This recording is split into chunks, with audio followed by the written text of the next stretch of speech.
possibly Diaphantus, I know you call him in English, possibly had the idea that every integer means positive integer, natural integer, is the sum of the four squares of natural integers. In any case, this was written in the notes made by Bachet de Méziriac in 1621. It was then officially stated. And sometime later, in 1770, there were two interesting things. First thing, that Lagrange proved that indeed every integer can be written as the sum of four squares. So this is what we denote by little g. I don't know when this notation was introduced with the G for Waring's problem, although we don't use the letter W for the Goldbach problem. Little g of 2 is less than 4, that is to say, every integer can be written as the sum of four squares. I'll make some comment of the equality later on. And this year, the same year, that year, Waring states something that g of 2 is less than 4, g of 3 is less than 9. In using this notation, of course, it was not this notation, it was in Latin, and he was saying, if you take an integer, either it is, for example, a fourth power, or it is the sum of 2 fourth power, or it is the sum of 3 fourth power, or it is the sum of 19. But I will explain where the numbers 4, 9, 19 are coming from, which turned out to be correct. It was proved much later on. And usually there's a confusion in the way to quote Waring, because it is in 1982 when he gave a second version of that, he added something which is the same statement with dots. So what we call Waring problem is to say that every natural integer is the sum of a bounded number of kth power, the bound depending on k, of course. Okay. So this was I am not going to give all the history of that, I mean, nor everything about Waring's problem. You can make a nice course, one term or two terms course for on Waring's problem. So it's more to give you some idea of how it may work. So something about the history of that the next step was done in 1859. I don't know exactly when it was, because there is no paper which is signed by Liouville, but it is a book of exercises in number theory by Lebesgue, which is not the Henri Lebesgue, it is V. Lebesgue, and who gave Liouville's proof. Is definitely quoting that it is the proof of Liouville. And so Joseph Liouville proved indeed that a finite bound, that G of 4 is bounded, is less than 43. It's not even obvious to say that it is bounded. Okay? And his proof is by algebraic identities. That is to say that you notice that if you take 4 elements for I less than j less than 4 of xi, those are integers, xi and xj are integers to the 4 plus the same sum a less than j less than 4 of x a plus xj to the 4th power. What you get is 6 times x1 square plus blah, blah, blah, plus x4 square. Oh, you can check it. It's just identity, not difficult identity. You check that. And what is interesting is that it tells you that this number is, of course, you have 6 terms each time, easy to see. And this term is the sum of 12 biquadrates, the sum of 12 fourth power. So this number is a B12. And this number is, you are using Lagrange. This is just to say that take any integer n, you can write it that way, you find x1 and so you can write it as the sum of n squared. You can write it as a sum of 12 biquadrates. Then, okay, you go once more. You say take any integer. Any integer, it is the sum of 4 squares. So it is the sum of 48 fourth power. This is a B48. And now you just have to get all the integer, you had 0, or you had 1 to the power 4, 0 time, 1 time, 2 times, 3 times, 4 times, 5 times. And 48 plus 5 is 53. And then there have been, of course, a lot of ways to improve on that, to say, okay, maybe here we can take xi is equal to xj.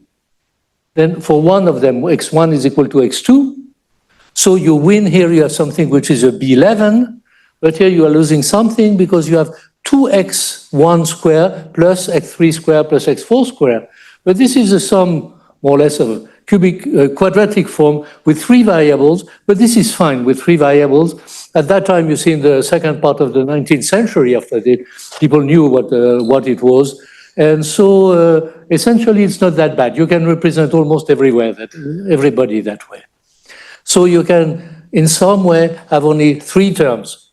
Here also, you can have only 3 terms. So you have 3 terms for which you have B11, and then you take again 3 terms in this another time, and so you have something like 33. And instead of saying I had 1 plus 1 square, 2 square, and so on, you can take larger biquadrates. You can take larger biquadrates, but not that many that would cover the good remainder parts. And so you can work a bit like that, and you go down to something like 34. And I just want to quote our friend, isn't it, François Dresse, looking to Balou.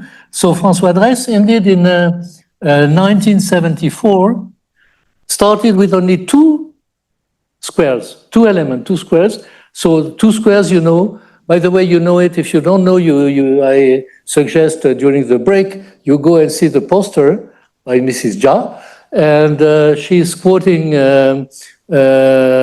Landau theorem, saying that you can evaluate the number of sum of 2 squares up to x, but you don't have that many. You have something like x over square root of log x. I will raise a question during the question session about that.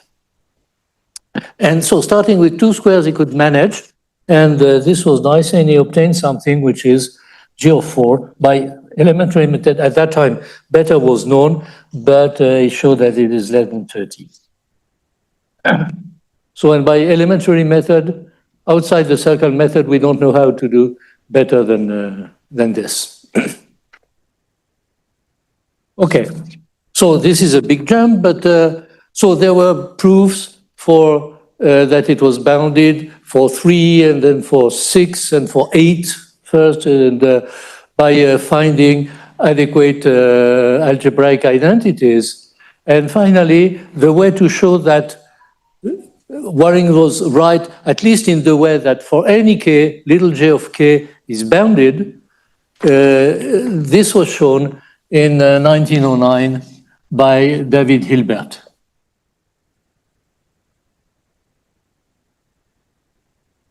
And this was shown by proving that there are, if you replace k, of course the number will be different, but if you take something with 2k and then more, you have general identity which tell you that you can write sum of powers of 2k as something which is the sum of powers of k squared.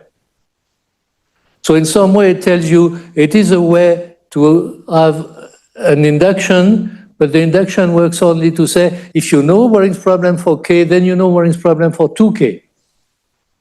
But so he had to introduce some argument to say, okay, and from then you can prove that it is indeed always possible.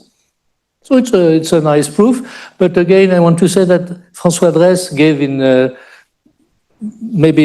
this was maybe even, I don't know, gave a shorter proof without the induction process, which is nice. Okay, so Hilbert proved that G of k for all k, G of k is finite. So interesting to know that this is not very good as regards the numerical value. It has been worked out by Georg Rieger in around 1950. I think it was 53, but I don't want to write something which is not correct. Rieger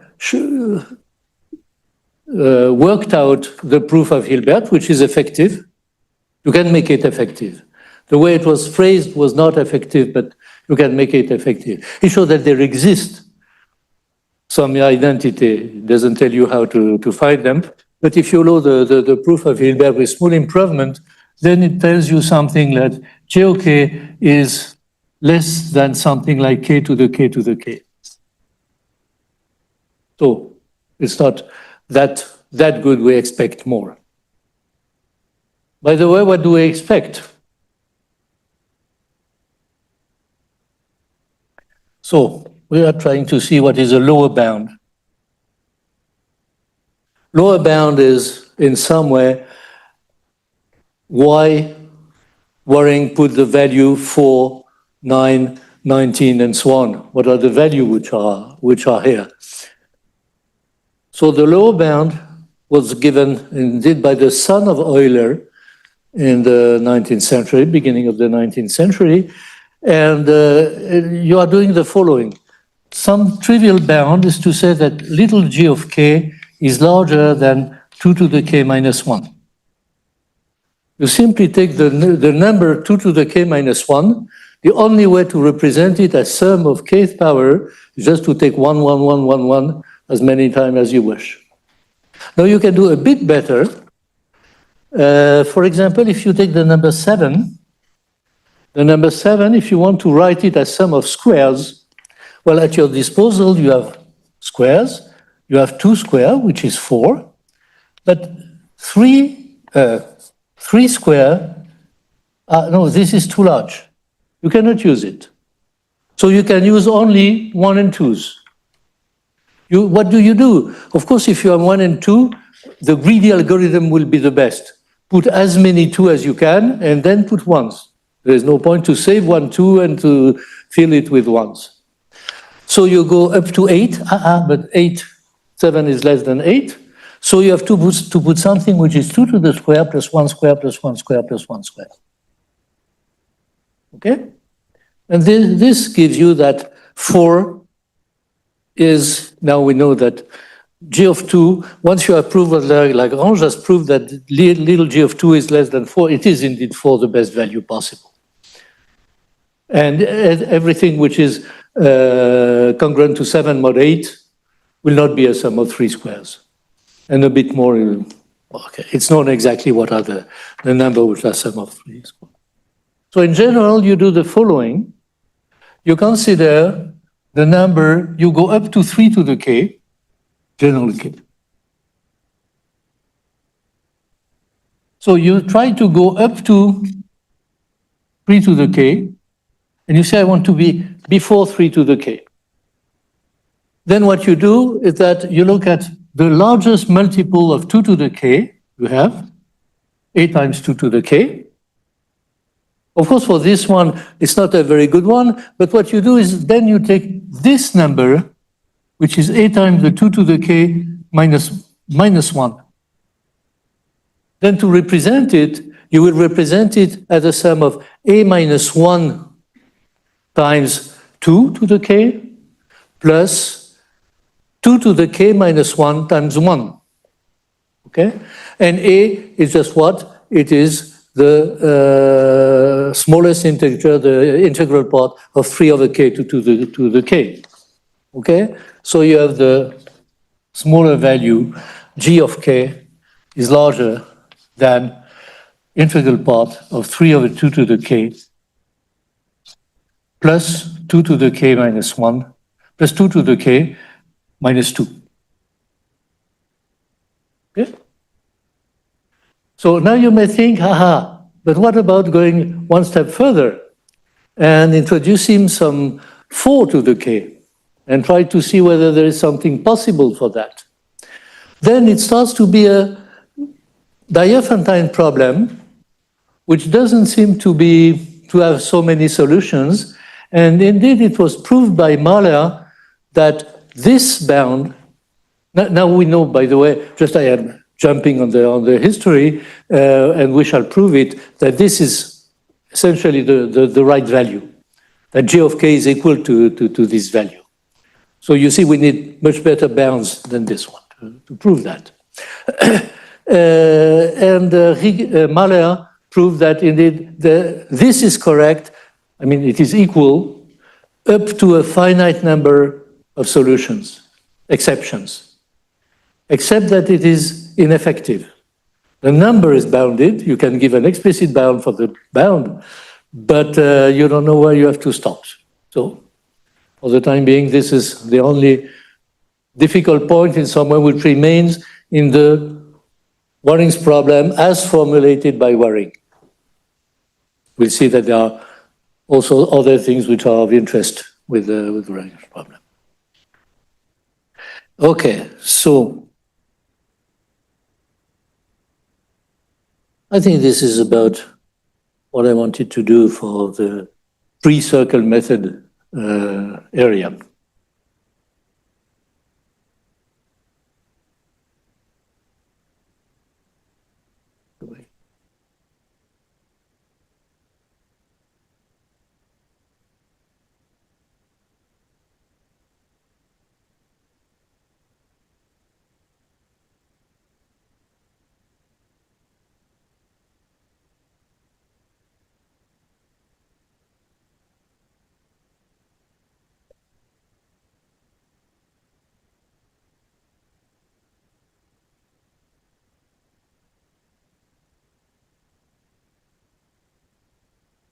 By the way, in 1909, also it was almost proved that g of 3 is equal to 9. There was by Wifrich, there was indeed a little gap in the proof. Well, Serre would say there is no little gap in mathematics. Either it's true or it's wrong. If you see climbing a mountain, you have a chord, whether the gap in the chord is this one or this one, it makes no difference. You are done. Okay, so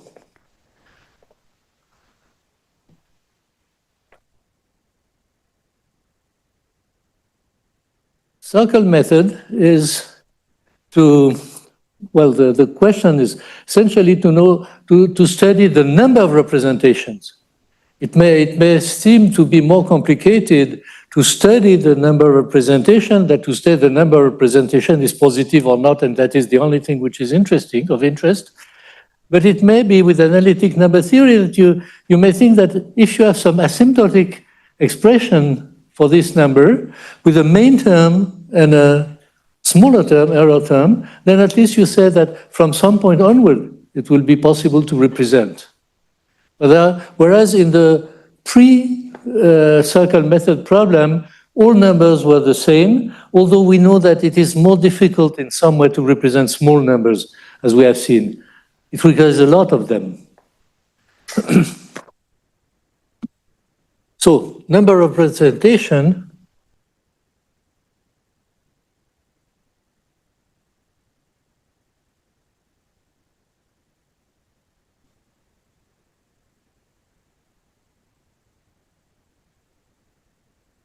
of some number of representation, that is to say.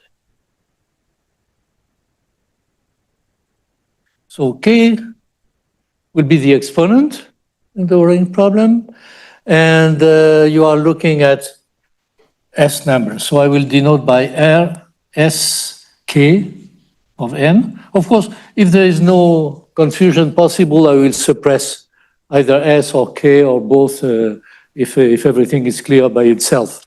But this will denotes the number of ways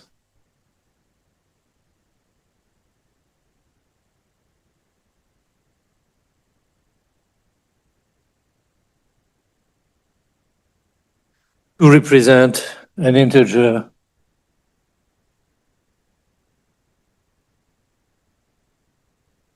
natural or almost natural. Again, you may put 0, you don't put 0, this is not a real problem. The advantage in this question to add 0 is that you don't have to say the sum of at most, because you can always add 0, and so it would be exactly the number of ways to represent an integer n as a sum. This is something I never know how to write, because it is the sum of s kth power.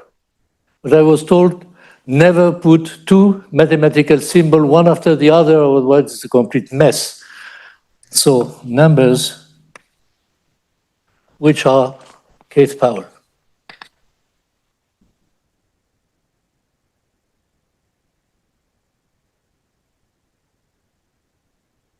Okay.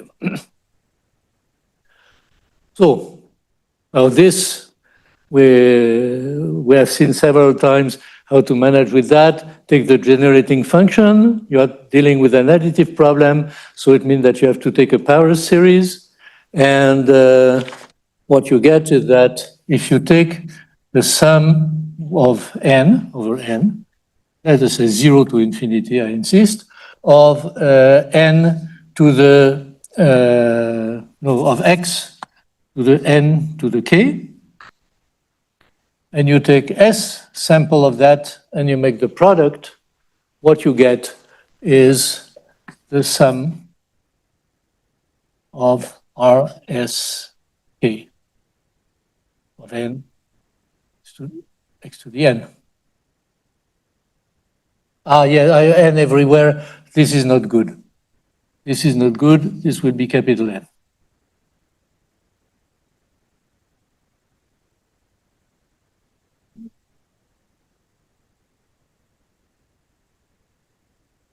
And here it's not good to start with n. I have already defined it. Put a m.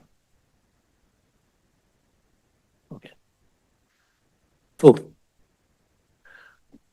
okay, this is fine.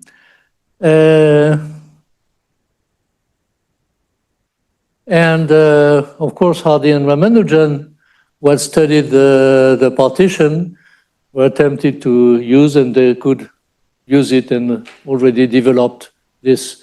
It was then taken by Hardy and Littlewood, and in a series of papers, of 8 papers with the title Partition Numerorum, and numbered then, with the title Partition Numerorum, they studied, according from this, the number of representation, and tried to find out a lot of tricks to improve the bound. This was the question. So what I would like to give here is just the following. It's a theorem, which is, indeed, I will incorporate some idea that was developed by Hua, Luke and Hua in 48, and which permits to give this. So let us say Hardy, Littlewood, Hua. Just for presentation, it's nicer to present it that way. But there's the following, and we know much better than that. So it starts by something. So of course, K and S are given as before. Okay, so the following is this. We assume that K, so S has to be large compared to K, and it is larger than 2K plus 1, at most 2k plus 1. You see, it's not that bad to have a result for 2k plus 1 summand because it is already lower than the upper bound, the worst bound, the bound for little g of k. So if we can say something like that, we have already something which is interesting. If we say that every integer which is sufficiently large is a sum of 2 to the k plus 1 integers, it remains just a bounded problem to finish the job. Okay? So let S.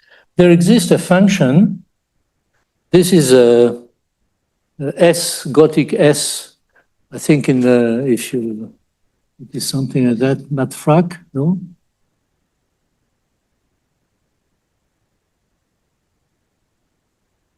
For those who are taking notes directly on the computer, this is the way you write it. The Gothic letters are called Fraktur in German. So there exists this function, which is a function from n to Rs. Does it make sense what I am saying here? To R. For the time being, it's from 2R. No, okay. Yeah, I will say what I want to say later on because it's not even such that. And this is the important point, and I will write the formula here to keep it.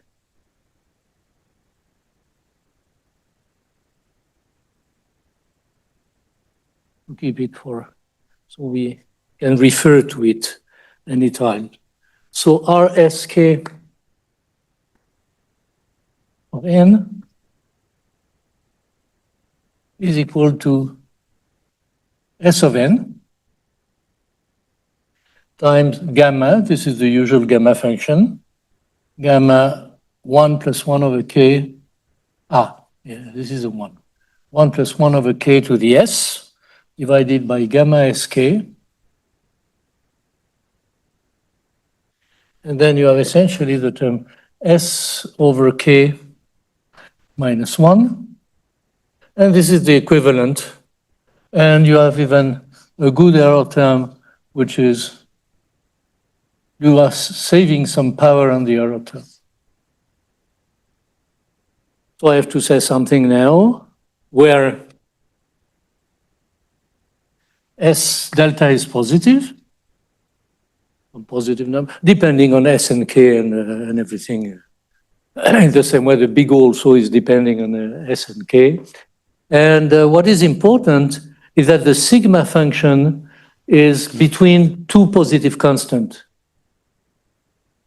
Well, the upper bound, we don't care too much, but the lower bound is very important because if it is too close to 0, then the result tells you nothing indeed. So this is, and there exists C1 and C2 positive such that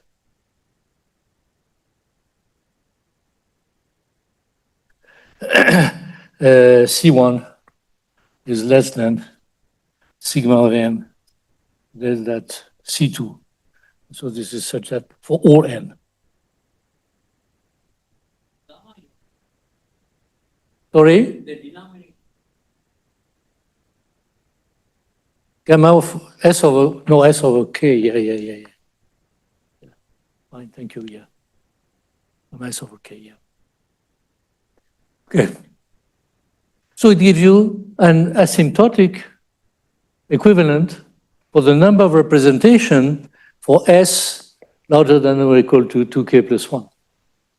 Okay. So in some way, the values given by worrying is just now a finite problem, and it has been done. All value of k,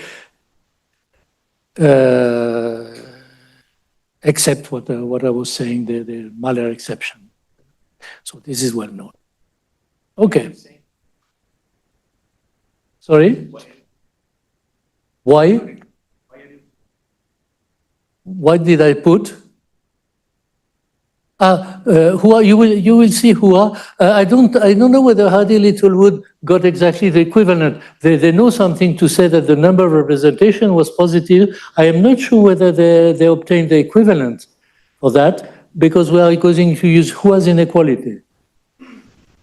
You'll see how it goes. I think they had probably just bigger than k times 2 power k plus. Yes. Yeah, I'll explain you when we are there why it goes like that. Yeah, because they have a saving of 1/2 to the k, but indeed they have to win something, and for that they need to use it k times. And Hua tells you if you take 2 to the k, then you are almost done. You just have a tiny bit. So you don't have to care too much about the value of what the veil tells you, as well as the saving. Any little saving will be fine. Okay? I will say it again when we are on the right time for saying it. So let us just write S larger than 2 to the k plus 1. So this is the theorem.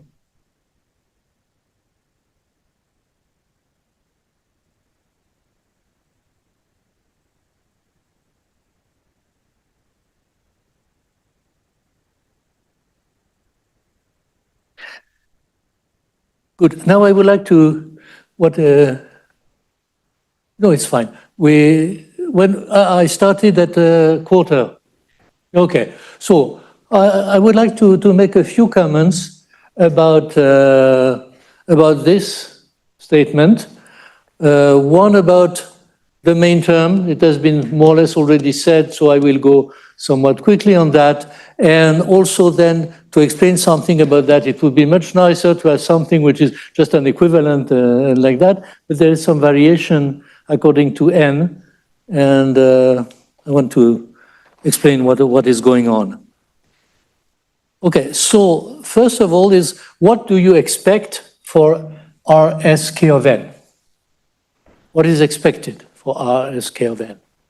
Well, you see, you are taking all the kth power, and if you are looking, one thing we are going to use again, which is in this context, it has not been yet put in the context of the circle method of Hardy and Littlewood, but this was introduced by Vinogradov, is to say we don't need really to take all the terms in the series. Because if you want to represent the number n, there is no way, there is no interest of taking kth power which are larger than n. Okay? And whereas for you can say the same thing for partition, but for partition, it was not a good idea to truncate. You can truncate, you can say I want to represent something as the sum of elements, the number n. It's enough to take coins or postal stamps up to the value n. You don't need to go further.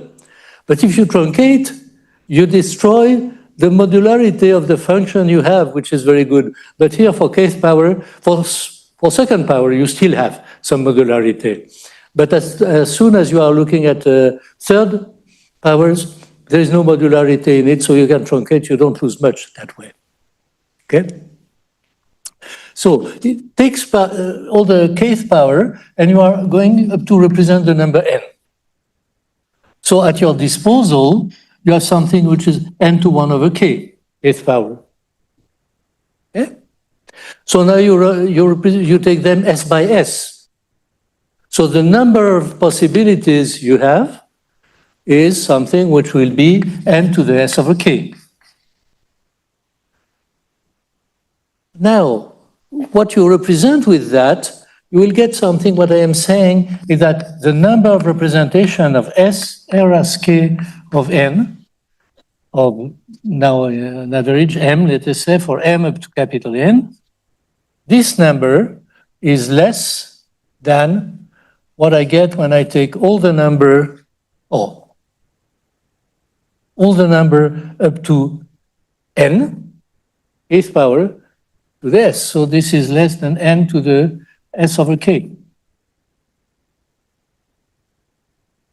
Because when I am taking those, there might be even some which are larger. Now, one way to be sure to stay before before n is to take elements which are smaller so that their kth power is each smaller than n over s. So if you take n over s to the, sorry, I'm still, no, this is fine. This is fine, s over k. So if I take n over s to the s over k, then this I will have all the representations because I am taking numbers which are smaller, okay? So these are the same order of magnitude. The order of magnitude is n to the s over k. This is just a constant, okay? So now with that, you represent elements which are between 0 and n, maybe even a bit further, maybe s times n. Doesn't make a big difference.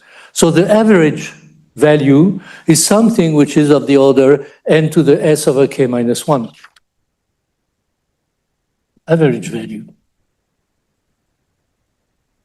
is n to the s over k minus 1. Okay, so this is fine. The result tells you, okay, you are in the good average. Now there is something that, you see, I say, but when I take all this representation, here I have more than everybody, here I have less than everybody, and so I have to take care of the fact that the sum is less than n, and here I was too brutal, I didn't think of taking care of that. This can be done also, and this will give you some integral which leads to exactly this gamma factor. So the gamma factor exactly comes from the fact that here I was too brutal. You have to take care of the fact that when you take the sum, take them in a good place. Instead of taking them in squares or cubes, take them in the good volume. And so there should be also the volume of that. And the volume of this is exactly given by that. So this is fine. And what is it? I think I stop here. And I would like to comment on S of n now. Okay, fine. First move, don't clap. Yeah, I would like just to add something after discussion in the break, that all the constants which are here are effective. They can be absolutely computed when S and K are given. You can compute it, and to have an order of magnitude, delta is something which is about 1 over 2 to the K in this proof.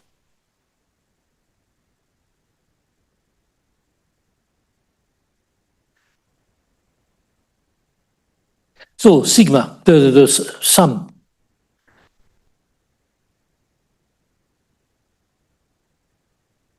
Yeah, someone was asking in some way how you get that. Let me explain just. You want to write a number as the sum of two squares. Simply. So you say, okay, I want to write a number as the sum of two squares. Then I know that it has to be in this area. And what I was writing was essentially that, oh, this is a good upper bound, and this is a good lower bound. Okay? These are the two expressions.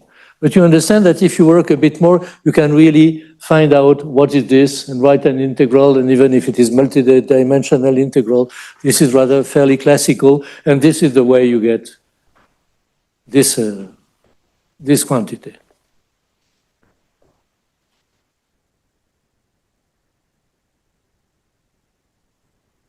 Okay, so sigma.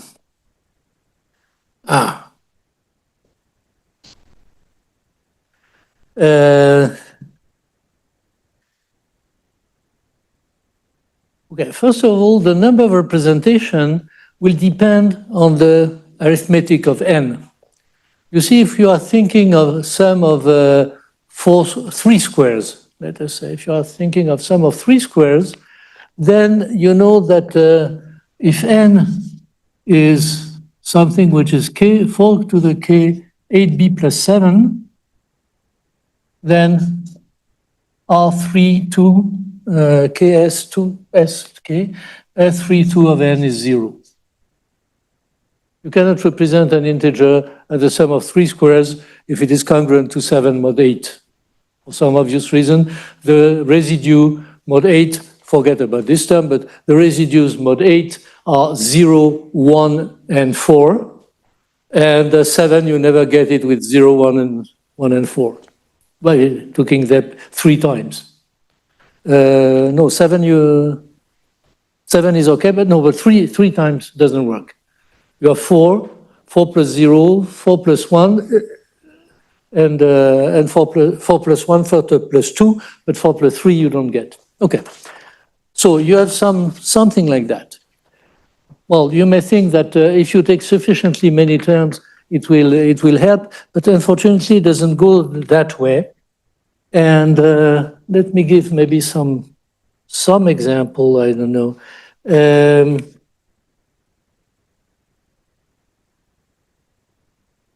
Okay, let us look at that. Let us look at congruence mod 5, mod 4, or sum of 5 terms.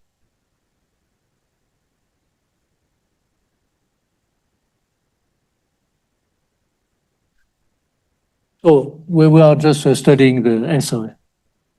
And this is some consideration, for example. What can you say about that? Well, congruence mod 4, this is fine because modulo 4, the squares are sum of 4 squares, 5 squares.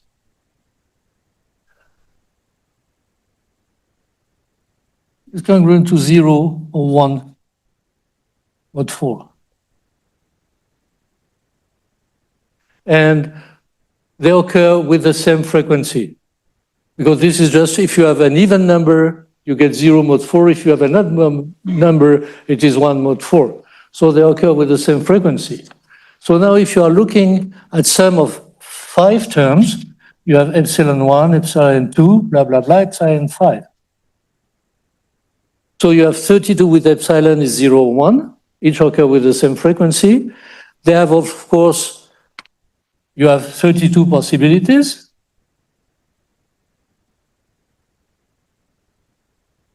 And if you look at the result, epsilon 1 plus blah, blah, blah, plus epsilon 5, then you have 4 possibilities, the 4 residues mod 4.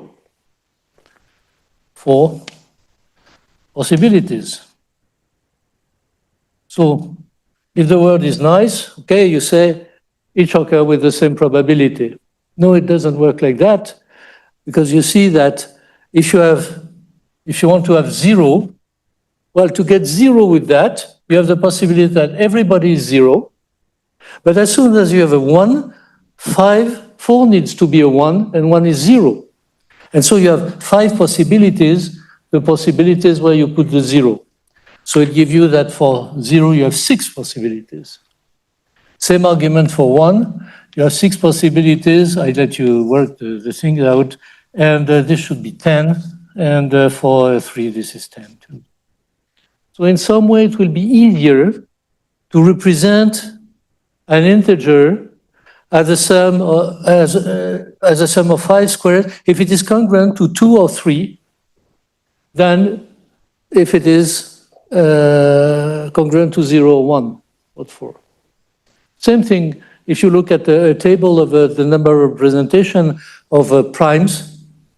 You will see that if a prime is congruent to 0 mod 3, mod 6, so it has more possibility to be represented as a sum of 2 prime numbers than otherwise. So this is just the fact of the law of the nature. Powers are not that well distributed in the residue classes, and this is what you get here. So in some way, the sigma n is something which will take the value which is somewhere 6 over 32 or 10 over 32, according as n is congruent to 1 or 0 mod 4 or 2 or 3 mod 4. So this is why you have this, but fortunately, it's fine because if S is sufficiently large, then you are happy. But you cannot avoid the fact that you cannot force the situation to be a fair situation. This is the thing. This is a law of nature. Okay.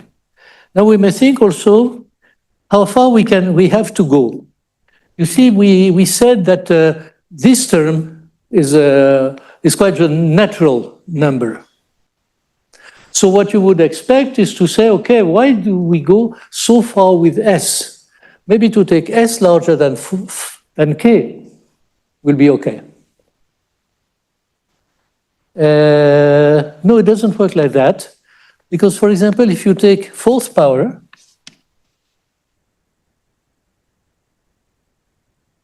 you know that the residue mod 16 are 0 or 1 mod 16.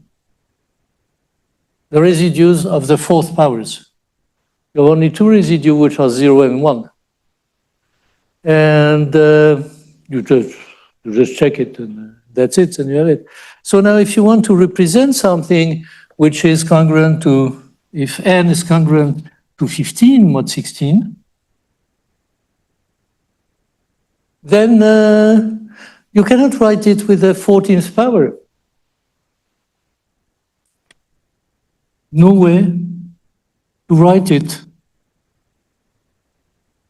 as a sum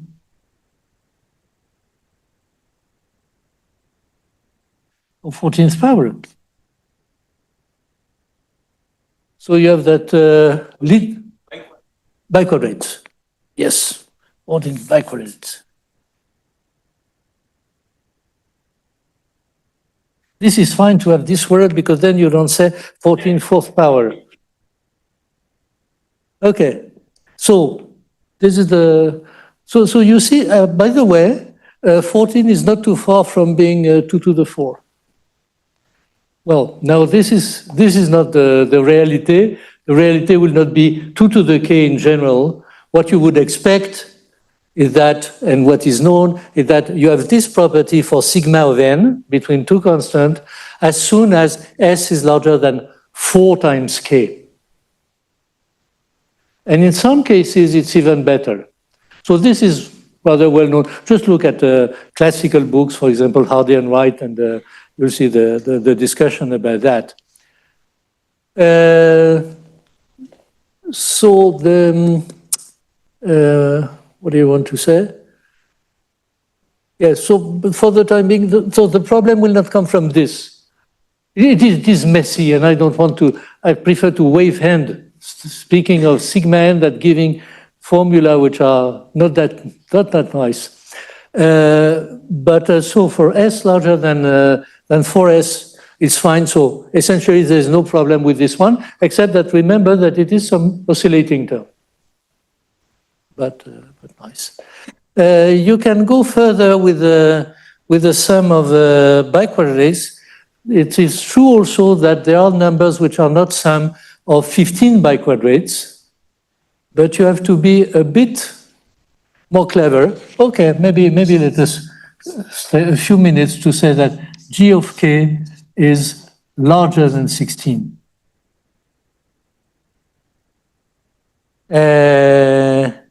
How is it? You look at the number 31. 31, of course, it is less than, what are the biquadrates, by the way? First biquadrate is 1, and then you have 16, and then you have 81, and then larger and so on. So your H is not very often a biquadrate. I'm approaching this one. I mean, everybody is approaching this one here. So 31, if you want to represent it by biquadrates, the only thing you can do is to put a 16 in it. So you put 16 plus 15. And so you need 16 fourth powers. Now what is interesting is that you take a number which is 31 times 16 to the k, and you assume that this can be written as x1, 16 to the k, yeah? x1 4 plus x15 to the 4. Is it possible to get something like that? Well, The point is that you look at the congruence mod 16. This number, if k is larger than 1, this number is even. It's congruent to 0 mod 16. So all the terms, since you have only 15 of them, all these terms have to be even. As soon as you have 1, it doesn't work. You cannot get a congruence 0 to 16. So they are all even. Good. You divide x1, x2 by 2, which means that you divide the fourth power by 16. And so you are going to this one. And then by induction, you see that this is a sequence. And this is, you have only finitely many sequences of this type for which you will not get, you will need 16 fourth powers. Okay. So I guess we have some understanding. Yes? No? I think we have some understanding of this, of the different terms in the sum, and we can start working.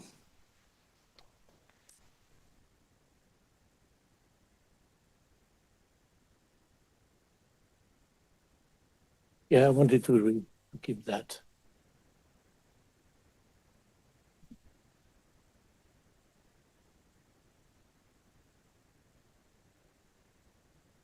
By the way, for cubes, we expect that every sufficiently large number is a sum of 4 cubes. We have even some conjecture on what would be the last one, which requires 5 cubes. Something like 7, 10 to the 12 or something of the kind. Not a large number, but we expect that. By the way, for cubes, the best which is known is that every sufficiently large number is the sum of 7 cubes. Although we expect it is true for 4. Okay.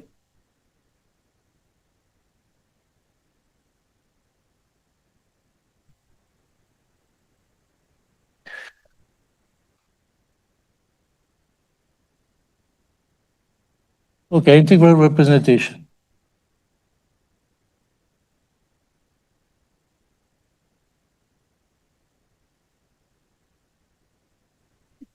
So as I mentioned already, and this is observation by Vinogradov, but at least used it and phrased it, I'm using the phrasing of Vinogradov.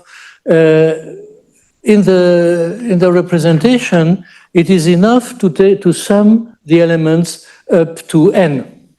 All the powers up to n will be enough if you want to represent n. Instead of taking all the power series, you can truncate it. Okay? And when you truncate it, you have something which is now a polynomial. So it's fine to have a polynomial because now it is an entire function. So the Cauchy integral will work exactly as well, but now you can go on the unit circle. So this is why the formulation will be slightly different. It's better to go on the unit circle, and on the unit circle, instead of writing z, we write e to the 2 pi I u. Okay? So as usual, e of u is exponential of 2 pi u. For Olivier, it is also exponential of 2i pi u. So you recognize your... Okay. So what you do is you start by the sum of powers. So this is the sum when n to the k is less than capital N of e of alpha n to the, maybe I should say n less than n to the 1 over k, it's maybe better. Okay? So this is the sum of the kth power. I raised it to power s. And I have something which will be, of course, the sum over all the integer n in the nature of some number which I will call of n e to the alpha n. Oh, there are too many n's here. Again, let me put a M.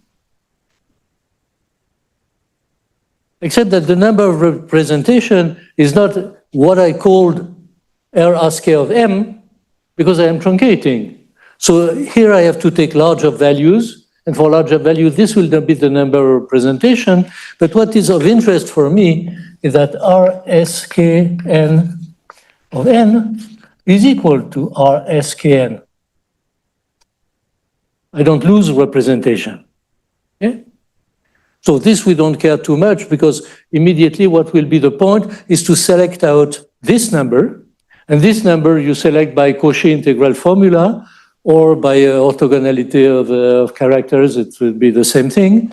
Then you get the following, that RSK of N is the integral from 0 to 1 of this function, I call S of alpha.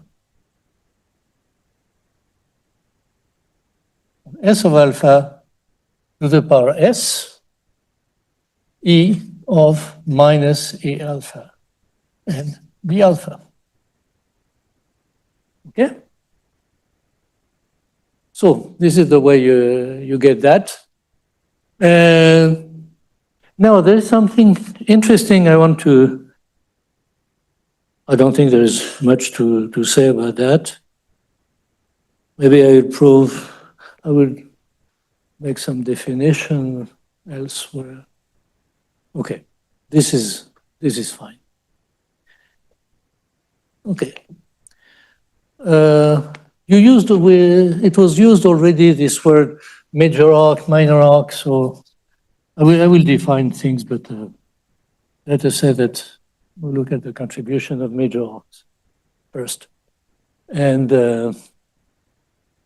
then I'll go to minor arcs. Okay. So, fine, you have this. Now I would like to know, you know that what we want to prove is that we know what is the order of magnitude of this term.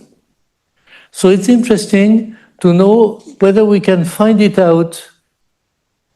And what I suggest is that we take, you see in this sum, alpha is going, n, the summand here is going up to n to the 1 over k to the power k, that is to say it's going to capital N.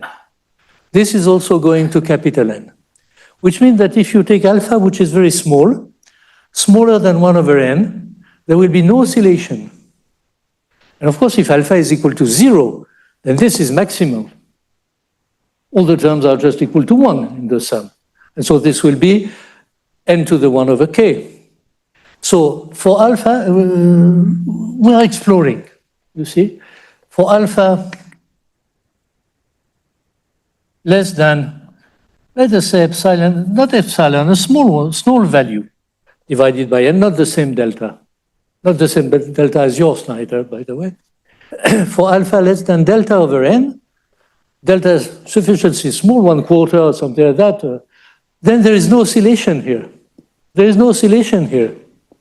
So the integrand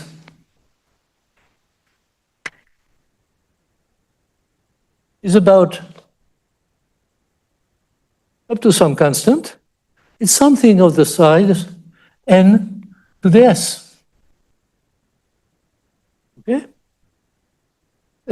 No, n to the s over k, because you have here s of 0 is n to the 1 over k. S over k, fortunately. Fine. Now you are integrating the contribution of this interval.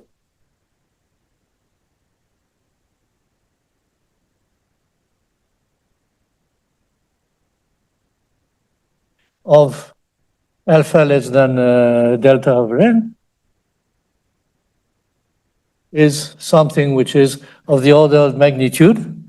Well, you are integrating something which has the size n to the s over k, and you are integrating over an interval of length 1 over n. It is 1 over n. So in some way, if the life were easy, from just a very tiny thing around 0, you already have something which is the good order of magnitude. It's wonderful. well, life is not so easy, but at least it gives you some. I mean, it means it's not that stupid to consider a thing like that. So now you are looking more, what is this function? Yeah, I know I am looking at S of alpha. So for alpha is equal to 0, I know what it is. It is n to the 1 over k. And what I am saying is that if I take something which is 1 over n, I have something which will be something like that. Okay? Okay, so now what I can do is to know how far can I get some knowledge of this function. What will be the behavior?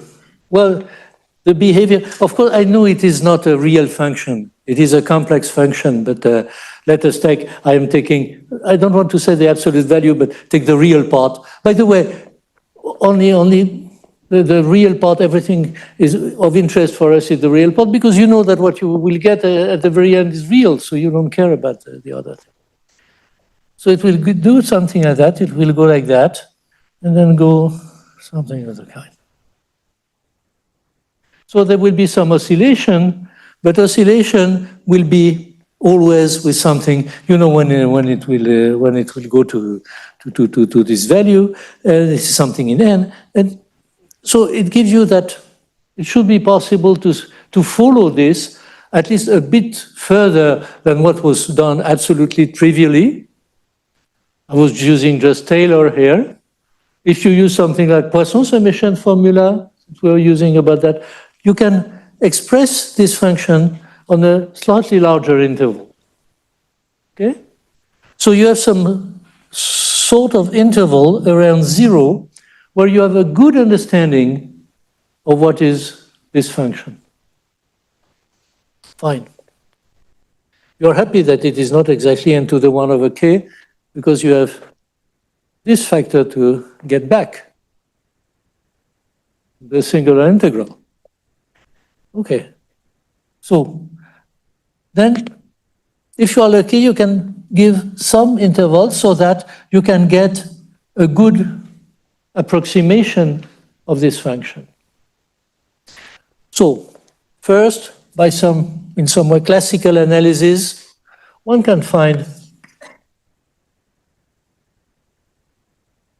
a small interval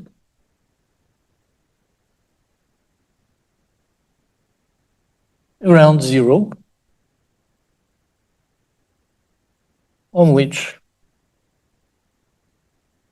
we can evaluate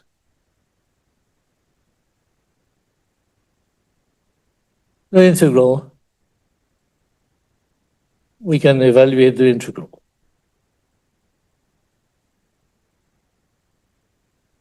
Fine. Now, what happens if you're the different place? For example, what happens if you're at 1/2? What happens if you are looking at the point 1/2? Yeah, at the point 1/2, this is fine too, because what you are looking at is what will be S of alpha, S of 1/2. Maybe S of 1/2 is interesting because you are summing this and you have half of the time something which is even, and in k is even half of the time, k is equal to 4, for example, as we have seen. This may be the case that it is, there is cancellation here. Fine, so for some values, there will be cancellation, so maybe 1/2 is not well chosen. Let's be more general and take something like A over Q. Okay?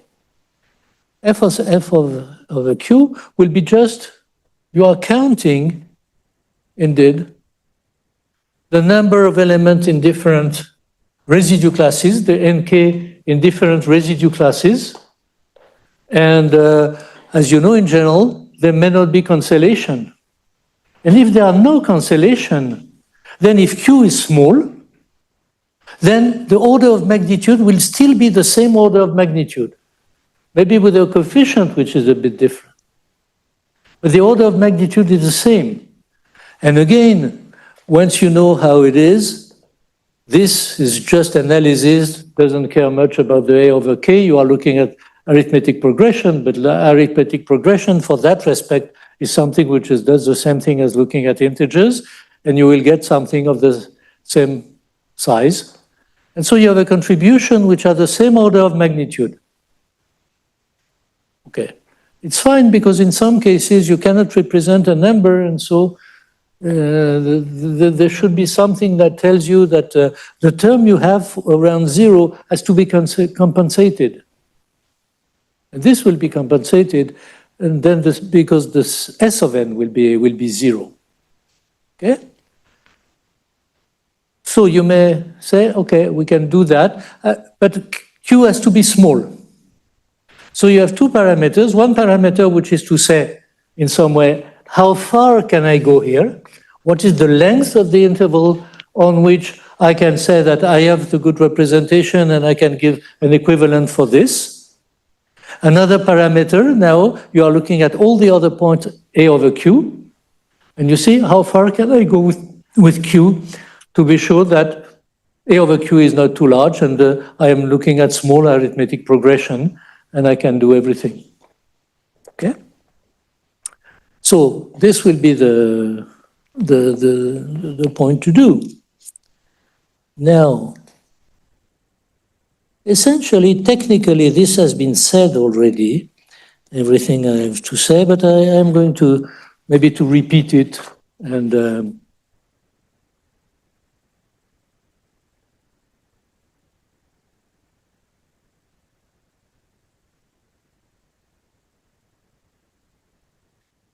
okay. So now what you do is study. Yes, one point which is very different, which is very interesting, because it's quite different from what happened for the partition function. For the partition function, you have the same thing. You have some evaluation around 0 or around 1. But this is the same thing. This is the alpha is equal to 0, means the z is equal to 1. So you have some little interval around n, but you have also some other one around 1/2. But then you remember what we said about Pm of n, the partial summation. We said that if you are looking at what is around the value 0, you remember you had the 1 minus x, which was 2 power m, and you say, haha, this gives a contribution which is a power of m, a polynomial of degree m minus 1. But then if you are looking at the other value, remember we said the value minus 1, which corresponds to 1/2 here, the value minus 1 occurs only m over 2 times. It is a contribution of the square root. So you had something in the partition case, which was a major term, which was only due to the contribution in the integral of what is around 0. Of course, if you want to know all the contribution, you have to look also what is around 1/2, what is around, and then you got it with the four circles around the different point A over Q, and this is the way you got it. But the contribution of each one is different. Here, the contribution are of the same order of magnitude. They may differ, but well, this will converge, and when you take more primes, but well, it's fine. Okay. So now what you have to do, if you define, let us say I put a x, there is no point to keep the 1 over k, sk of alpha will be the sum of e to the alpha n, okay, when n is up to x, okay? And now we are looking around a point, just to see that we're just repeating always the same thing. If we are close, now I'm looking at around some interval like that, Sx of A over Q, this will be the sum h less than x of e to the alpha over Q plus theta h to the k And then what you do, as usual, we are used now to that. You say, I break my summation over all the integers according to residue classes, mod Q. You've seen that several times. And then it will tell you something which will be the summation. I skip some lines. U mod Q of E of alpha UK over Q. Summation H congruent to U mod Q of X up to H. E of theta HK. So you break it in some way because this AQ HK depends only on the class of H mod Q. So you have a nice sum. And if theta is sufficiently small, let us say theta is, it has to be something like 1 over Q, maybe let us say 1 over Q, capital Q. Then this will be something that of the size 1 over Q summation, same summation of E of A UK over Q. And then what you will have, so this is a U is mod Q, and then you will have something which is the integral from 0 to X. Instead of having the summation, you will have something which is an integral. Okay, you have to work a bit for that, and you will get something xk dx. Fine. And so this will be then. So I am not going to go into all the detail. I mean, it's absolutely boring to do this, and if you give a full course, it's fine. But essentially, you have to go to any place where this is well done. One good point is the book by Ivanets and Kowalski, chapter 20. Definitely, this is very good. You have a lot of things in it. Just in a few pages, it's wonderful how they are treating the partition function. They are treating worrying. They are treating a lot of things. Very, very interesting. If you want to know more about the details and all the things concerning the Waring's problem, you have the old book of Robert Vaughan, which is fine. Which just one mistake in the title that Ramanujan is not quoted. It is called the Hardy Littlewood method. Okay, so I don't want really to go too much with this, but to make one remark or where we break the thing, because this is quite important.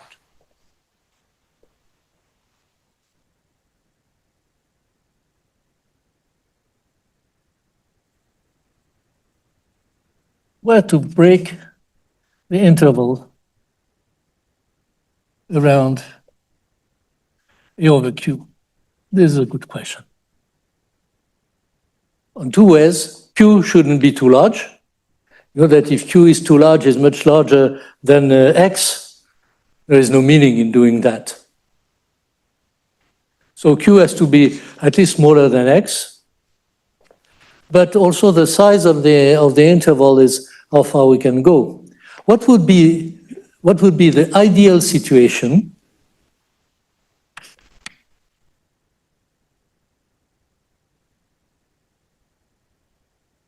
Ideal situation is that you can cover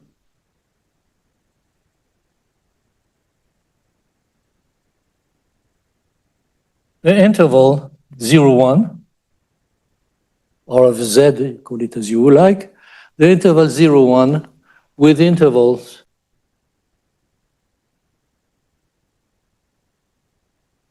let us say M of AQ, which are something like around 1 over Q, around A over Q. What should be the length and how should they be?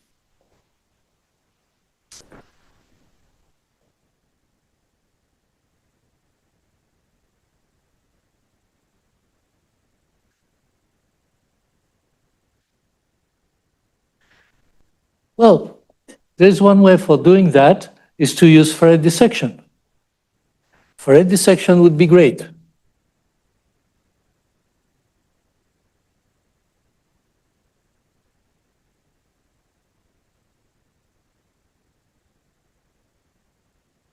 That is to say that you take all the A over Q, when AQ are coprime, when the Q is up to Q, and when A is between 0 and 1. And A is between 0 and Q. Okay? I allow 0 and Q, because when Q is equal to 1, you get the number 0, 1. And otherwise, they are not coprime and you don't care. So what is the, so you write them in the order. So you have, for example, A prime over Q prime, and then you have the next one will be A over Q, and then the second one will be A second over Q second, and so on. Okay? So there is two difficulties. First difficulty, so how to break it, what is the interval? The interval usually is what we call the paramediant, which is A plus A prime over Q plus Q prime. And the same thing on the other side. So this will be the mediant, and so this will be A plus A dashed divided by Q plus Q double dash. And then you have A dash over Q dash. So this will be the nice M of AQ. Now, this may be a bit too large, and you may get difficulties if the power is too large. First of all, for degree 2, there is no difficulty in doing that. You can cover the interval. Now, if you understand what was said this morning about cubic forms, for cubes, it's also possible to cover that. This is a remark of Vaughan. And this was used by Heath Brown when he was looking at cubic forms in 10 variables. Okay? For cubics, of course, the sum of 9 cubes or 10 cubes is also a cubic form in 10 variables, but you have more flexibility because it is a diagonal form, and the problem was solved much earlier. But it turns out that you can use that to get Veil inequality, indeed. This is what Bob Vaughan did, but it doesn't go better, unfortunately. But it gives you recover Veil for cube by using this Faraday composition. So this is one possibility. So for large Q, we have to take intervals which are smaller. You cannot perform all the analysis of this oscillating function and things like that and Poisson formula. You cannot formulate it over all this interval. This is too large. You have to take a smaller interval. Fine. We'll do it. This will build a contribution of the main terms. This will be fine. Now, there is also a second difficulty, is that you are going to take the contribution of all the elements and put that together. But if you are taking, so what is the integral over something which is A over Q and something which is A prime over Q, the same Q? Then you put them together. But then if you look at the endpoint of the interval, they will be different. They don't have the same length. And this is a real difficulty. And now this is quite interesting because you maybe saw something this morning, which is Rita Brata Munshi was considering, I think, sum over C, sum over D, and what was it? And yes, the C was less than C, and this was less than D, and D was less than C plus C. And you had something which was an exponential of D bar something over Q, over C. You remember you had this formulation. I want to explain what it is. We are not using the same language, but it is about the same thing. Replace C by A. Q. Q. Q is less than Q. Now, yeah, okay. Don't try to make it like that. I will get you even more confused. But go back to this. Now, what is really interesting here is that you say, okay, I am just taking this interval. When I know what is A over Q and I know what is capital Q, then of course I know the one who is before and the one who is after. Yes, but you have to make it, what is the analysis? How can you say the one which is over and the one which is after? If you don't know what it is, you are going here to some, for some of them you have something to say, and for the other one you don't know what to say. So there should be some regularity in that. Where is the regularity coming from? So the point is to say what I want to say, that the length of this interval, I want to say exactly what it is only using A and Q. And we do that.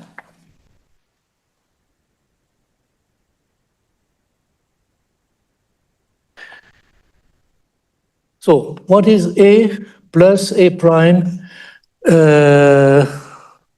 Q plus Q prime? I take the one which is on the left, but it is the same thing.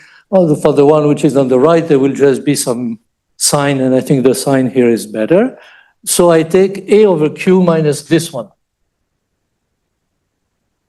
This is the length that will be, understanding that Q prime is the one which is the closer on the left. And this is the length depending on A over Q.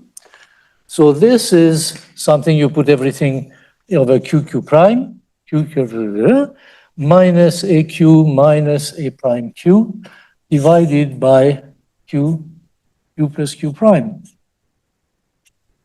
So this is AQ plus AQ prime minus AQ minus A prime Q divided by Q plus Q prime.